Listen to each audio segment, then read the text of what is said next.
Hi, எல்லாருக்கும் வணக்கம். எல்லாரும் எப்படி இருக்கீங்க? நல்லா இருக்கீங்க நம்புகிறேன். இது எங்களோட ஃபர்ஸ்ட் வீலாக். ஹோப் உங்கள் எல்லாருக்கும் ரொம்ப பிடிக்கும் நம்புகிறேன். ஸோ நாங்களும் ரொம்ப எக்ஸைட்டிங்காக இருக்கோம். ஸோ இது எங்களோட first vlog and first Pongal vlog கூட சொல்லலாம். ஆஃப்டர் மேரேஜுக்கு அப்புறம் நாங்கள் செலிப்ரேட் பண்ணுற ஃபர்ஸ்ட் தனி பொங்கல் அப்படின்னு கூட சொல்லலாம். எப்போயுமே நாங்கள் எங்களோட நேட்டிவ்க்கு போயிடுவோம், மதுரைக்கு. இந்த தடவை தான் ஃபர்ஸ்ட் டைம் நாங்கள் சென்னையில் இருந்து செலிப்ரேட் பண்ணுறோம். வித் எங்கள் ஃபேமிலி எல்லாரையுமே விட்டுட்டு ஃபர்ஸ்ட் டைம் செலிப்ரேட் பண்ணுறோம்.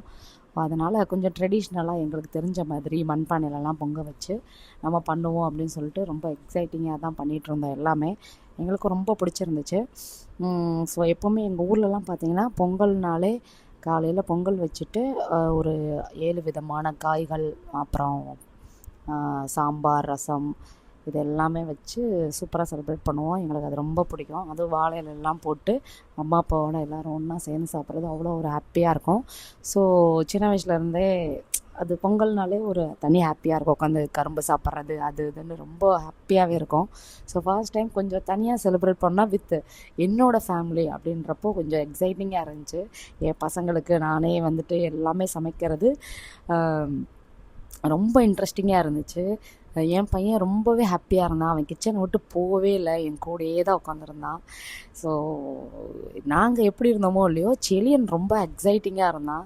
அம்மா பொங்கல்னால் காலையில் பொங்கல்லாம் வச்சுட்டு நம்ம ஈவினிங் வீட்டெல்லாம் வெடிக்கலாம் சொல்லிட்டு ரொம்பவே பிளானிங்காக இருந்தான். ஆனால் பார்த்திங்கன்னா அந்த ஜான்வரியில் அவ்வளோ மிஸ்ட்டு. உங்களுக்கே இப்போ பார்த்தாலே தெரியும். என்னடா இது நம்ம சென்னை தானா இல்லை ஊட்டி எதுவும் அந்த மாதிரி இருந்துச்சு. எங்களுக்கு கையிலேயே மிஸ்ட்டு தொடுற மாதிரி இருந்துச்சு. எங்கள் பால்கனி எல்லா பக்கமும் சில் தாங்க முடியலை, அவ்வளோ ஒரு சில்னஸ் தான் இருந்துச்சு.